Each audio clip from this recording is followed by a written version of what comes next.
हवा का झोंका थी वह। मीनवा नाम था उसका। यूं तो मीना नाम रखा गया होगा, पर मीना से मीनवा का सफर तय करते कितनी देर लगी होगी उस नाचीज को।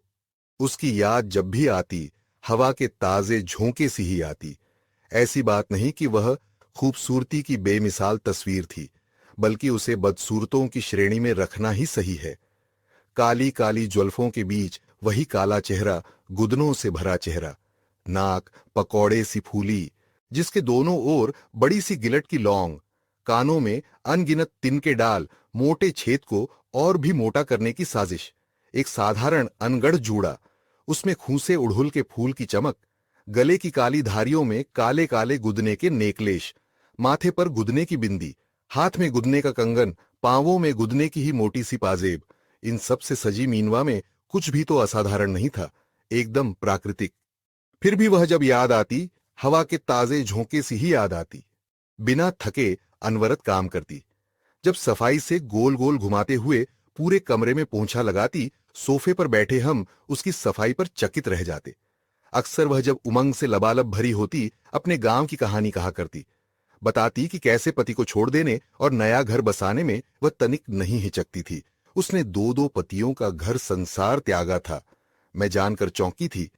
हाँ, छोड़ देली दीदी, का तरी रहतली? क्यों, क्या हुआ था? जवाब में उसने बताया था कि पहले पति का साथ उसने अखरा में चुना था। ब्याह किया था शौक से 16 बरस की मीनवा से। फिर दूसरे के घर जाने लगा था। रात बिरात, कई बार तो रात रात भर वहीं रहता। तब एक ही झटके में मीनवा ने उसे त्याग दूसरे का दामन थाम लिया था। दूसरा क्रूर था, मीनवा भूल नहीं पाती। अपन छुआ के कसाई लेके मारत रहे दीदी, बोल का लखे नहीं छोड़ते, हाथ गोड़ जला देता था। वह मुझसे ही प्रश्न करने लगती। मैं हतप्रभ। मनचाहा कर लेना कितना आसान है इसके लिए। जिंदगी की सारी जिल्लत झेलते हुए भी उस समय आभिजात्य वर्ग की स्त्रियां दामन छुड़ा नहीं पाती थी। उनकी जिजीविषा, उनकी छटपटाहट बनकर रह जाती। लेकिन छुटकारे का उपाय आसान नहीं होता। तिक्त रिक्त संबंध जनित तड़फड़ाहट उनकी नसों को लाख तड़पाती रहे। बंधे रहने की स्थिति झेलते हुए वे बस घुटा करती थीं। अंदर ही अंदर सुलगती हुई। फल होता था मानसिक शारीरिक विकारों का प्रकोप। मीनवा अब अपने मंचिता पति के साथ थी।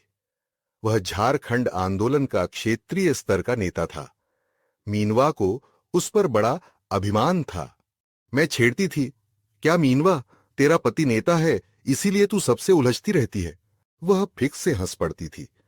धवल दंत पंक्तियां दिखाती मीनवा का काला रंग और गहरा उठता। फिर क्यों घमंड है उस पर? घमंड नहीं होगा। वह हिंदी बोलने की कोशिश करती, फिर अपनी भाषा पर उतर आती थी। ऊ कतीक बड़का बड़का बात करेला, उकर इजायत कतेक आहे। वह अलग राज्य की मांग करता है, क्या यह उचित है? कैसे नुचित नखे। ऊ कहेला, झारखंड अलग हुई तो हमन सोबे के आपन हक मिली। हमीन सोब खुशी से रहेक परोब। हिन्या के एतेक संपदा बहरे नी जाई। मैं जानती हूं, अपने पति को जुलूस में सबसे आगे देख वह मन में बहुत संतोष का अनुभव करती थी। जुलूस में वह भी शामिल रहती थी। उसके हाथ में परंपरागत तीर धनुष, होठों पर नारा झारखंड अलग करो, अलग करो। माथे पर पसीने की चुहचुहाहट, मन में संतोष की लहर। आगे आगे नारा लगाते हुए चलते परसू की गरिमामय चाल को सगर्व निहारती मीनवा का रोम रोम पुलक उठता था। पीठ में बेंतरा बांध जब वह अपने नन्हे गदबदे बच्चे को कंगारू के पेट में छिपाए बच्चे सा छिपा लेती, मैं मंत्रमुग्ध रह जाती।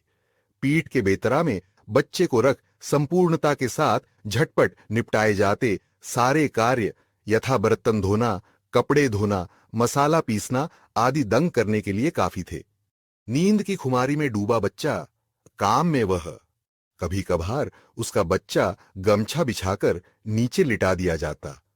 तब मैं सर्द मौसम में उसे उस तरह नंग धड़ंग सोते देख दांतों तले उंगली भी दबाती, अपने बेटे से तुलना भी करने लगती थी।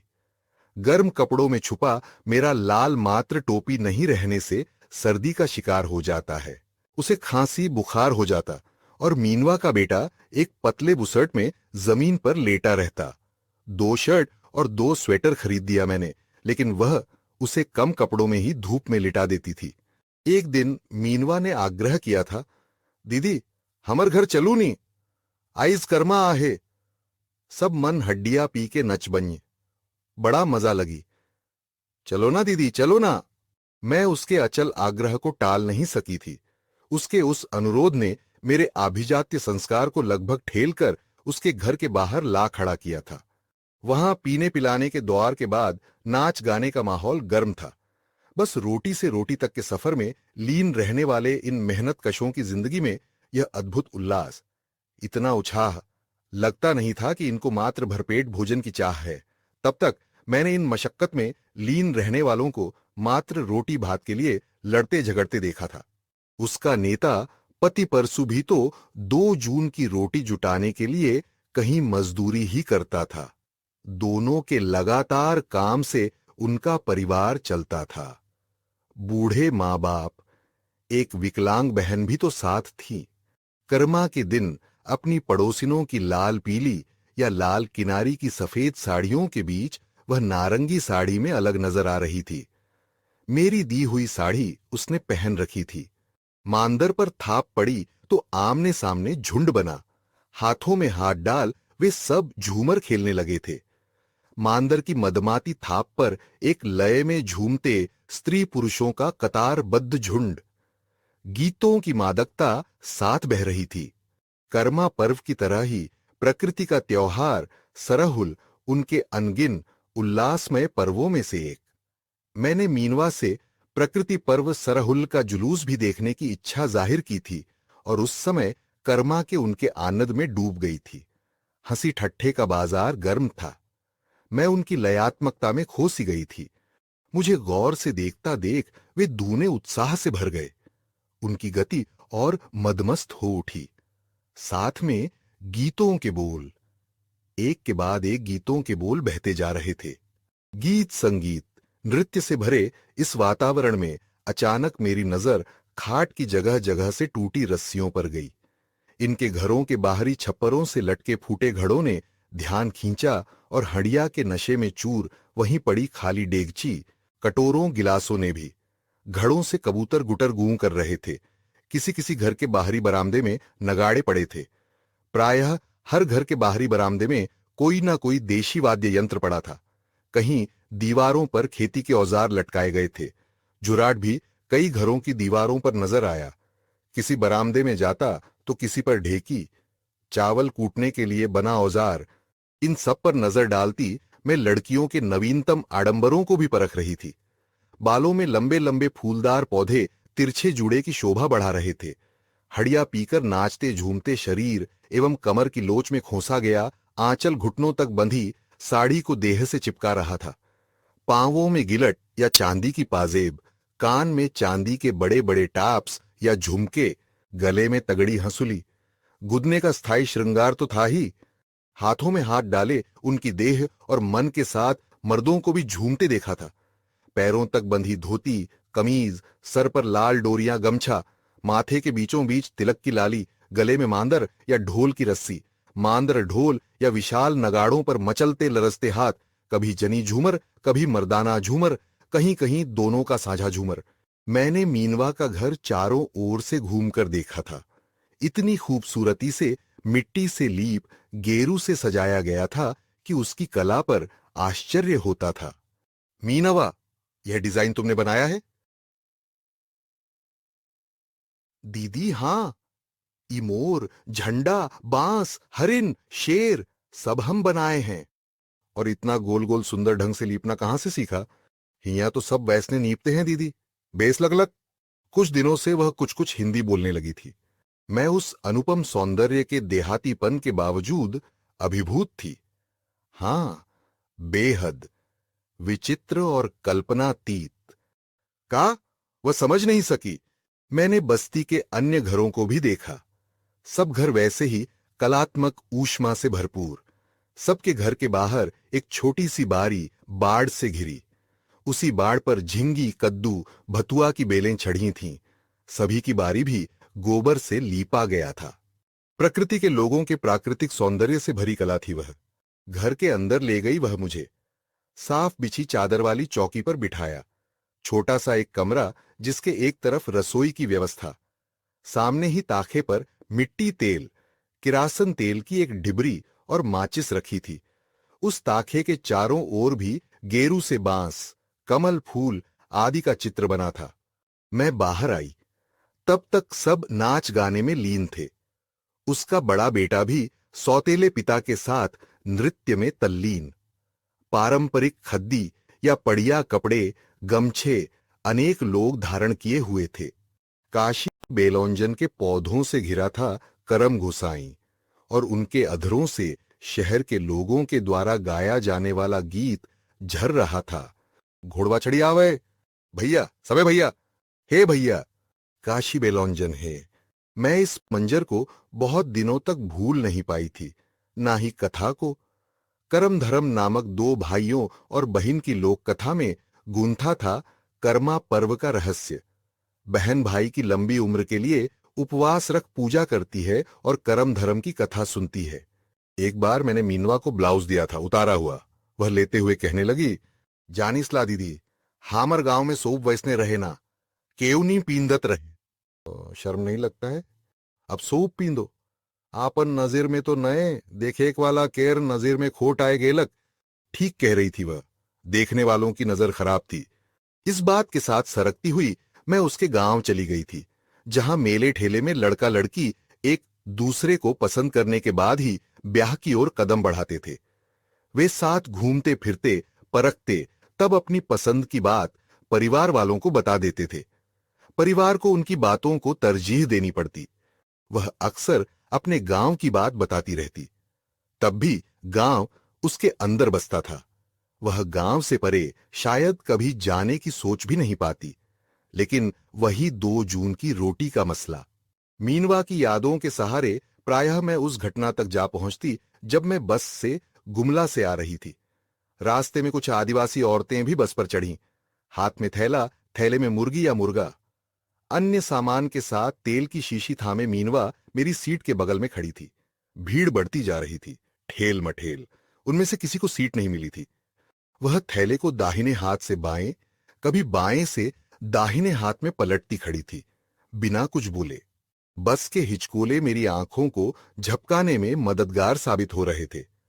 मैंने झपकी ली थी कि एक तीखी आवाज ने चौंका दिया था, दूर ना रह सका है मां बहिन नखय का, बेस लखे उड़ाव उबर जाए के बैठ। फिर तो गालियों की लंबी बाछौर से पूरे सहयात्री भीग उठे थे। सब जान गए थे उसके बगल वाले खड़े सहयात्री ने उसके साथ अभद्रता की है, शायद एक आदिवासी, गरीब, अकेली महिला जानकर। और उसी महिला ने असाधारण दुस्साहस दिखाते हुए एक झन्नाटेदार थप्पड़ जड़ दिया था।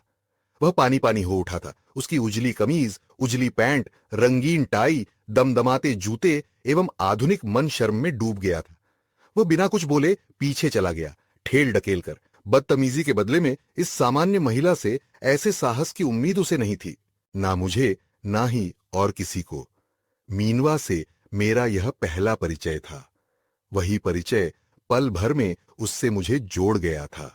लगा था हम असाधारण माने जाने वाले लोग मात्र प्रतिकार कर पाने की हिम्मत नहीं जुटाने के कारण हर गलीज हरकत को या तो टाल जाते हैं, सह जाते हैं या माफ कर देते हैं।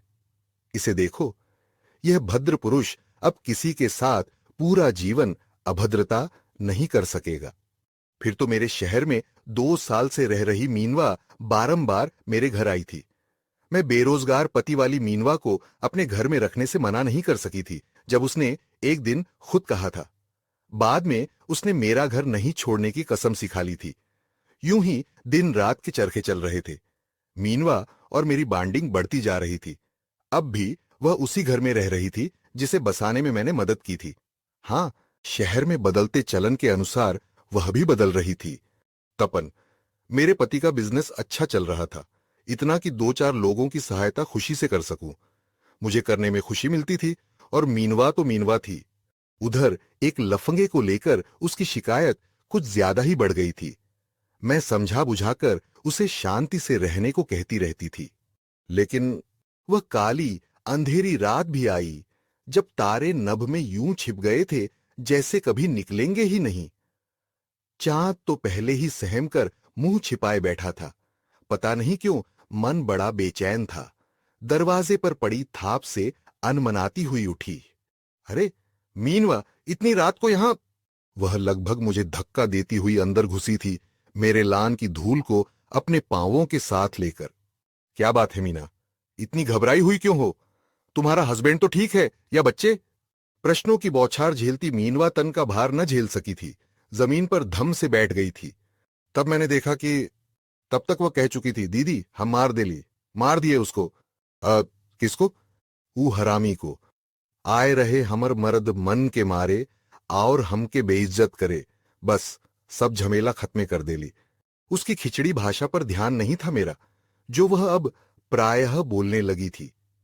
मैं उसके हाथ में लहू से लाल हसुआ को देखती रह गई थी। किंकर्तव्य विमूढ़। ये तुमने क्या किया मीनवा? क्यों? उसार कहिया से हमर पीछे पड़ल रहे, काट देली आइज। आइब किसी का बेइज्जती करने के लायक नए रहा। वह झटके के साथ उठी थी। अब हम जा रहे हैं। कहां? पूछ सकूं उससे पहले ही वह हवा के झोंके की तरह लहू वाला हंसुआ लिए 9-2-11। इस हवा के झोंके को मैं ताजी हवा का झोंका तो नहीं कह सकती थी। मीनवा कहां गई? कहां रह रही है? पकड़ ली गई या मर गई? मैं कुछ नहीं जानती। कसम से मैं नहीं बता सकती। वह कहां है? पुलिस ने दबाव डालकर मुझसे बार बार पूछा, मीनवा कहां है? तुमने उसे कहां छिपाया है? मैंने दिल से पूछा था। मैंने उसे बच्चों का वास्ता देकर क्यों नहीं रोका? क्यों नहीं कसकर थाम लिया? पर आंधी जैसी उस हवा को मैं रोक सकती थी क्या? इस बीच कितना कुछ बदल गया। गांव शहर बन गए, ग्रामीण शहरी। साजो श्रृंगार का प्राकृतिक रूप खो गया। अब नहीं सजते तिरछे जूड़े, और न ही उन पर खिलते किस्म किस्म के प्राकृतिक फूल पत्ते। अब नकली फूल जूड़ों की शोभा है। हाथ पैरों में फूल के गहने नहीं, गोदने का पुराना रचाव नहीं, आर्टिफिशियल गहने, टैटू का जमाना है। भाषा, बोली, पहनावा सब परिवर्तित। और तो और सब गलीज हरकत सहकर भी मुंह नहीं खोलने वाली स्त्रियां बोलने लगीं। मौन मुखर हो गया। मी टू ने कितनों को आत्मविश्वासी बना डाला। कुछ एक दुरुपयोग भी हुए, लेकिन उस समय में अलग जगाने वाली मीनवा नहीं मिली तो नहीं मिली। उसके अंदर कुछ भी आर्टिफिशियल नहीं था, उसका विरोध भी नहीं। उसका नेता पति अब बड़ा नेता बन गया है। बच्चे अब भी मुझसे आस लगाए बैठे हैं कि मैं उनकी मां का पता बता दूंगी। सच कहूं, मैंने उसे कहीं नहीं छिपाया है। मुझे तो नहीं पता, आपको पता है वो कहां है?